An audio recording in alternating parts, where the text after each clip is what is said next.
All right, so I also wanted to share with these interview guides by LinkedIn, the guide that is specific to the positions that you're interviewing for. And, again, if you are tasked with the responsibility of interviewing people for a certain position and you're struggling on what questions to ask for that position of that candidate, LinkedIn has a fantastic guide. But as a candidate, and this is why I'm also doing this for the video, you can use these guides to help you prepare your responses to make sure that, one, you're not just familiar with the questions being asked of you for your role that you're applying for, but also that your responses are covering the areas that are covered as notes of what the interviewers are wanting to hear, and in terms of an indication of your experience with these types of questions. So, this particular video is going to show you how you can access the questions specific to the roles. So I'm going to highlight again the URL up here in the upper left. I'll also put it in the comments so you can just refer back pretty quickly. But I love this because it allows you to go to the role that you're interested in. So it ranges anywhere from account executive and so on down the line. There's a few pages, I want to say, of different roles that are out there. And you can just click on the corresponding areas. But for purposes of this video, I'm just going to click on something that I actually used recently. It was for a data scientist position. So I'm going to go to data scientist and I click that link. And you see that I'm brought to the section that's specific for this role. So they do a really good guide of, if you are interviewing, some things to consider. But since we're using this resource really as a preparation tool for the candidate, we're going to just jump right to the interview questions. So I'm clicking on that. Okay, so scroll below. Interview questions for hiring data scientists. As I mentioned in a previous video, they will share some questions that evaluate certain areas. They'll look at your hard skills for this role, your behavioral intelligence, as well as your soft skills. So, if you want to see questions around hard skills and how to prepare for that, click on the link and this is what pulls up. Here's a great example. Which analytics tools and coding languages are you most proficient in? So again, as a candidate, you can see underneath that question why they would be asking you, why it matters. And so it provides a response.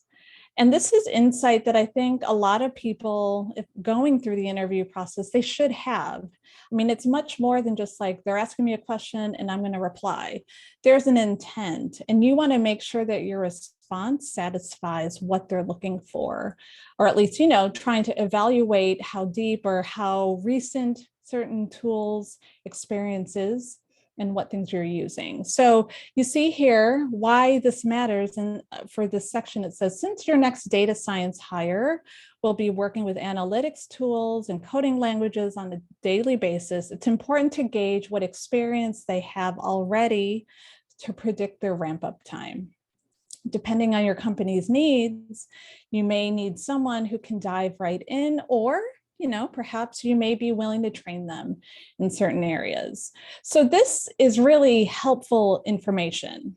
And I mean, I think even as a candidate, it's helpful to see this and learn and maybe extrapolate ideas as to why certain companies might move quickly and move certain candidates through a process versus others, even though everyone seems to be qualified from the description and responsibilities.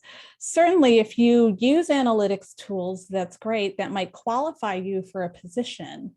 But if they're not exactly the same tools that a particular company is working in, and utilizing, that might factor into their decision of who they move forward and who they do not right away through the process.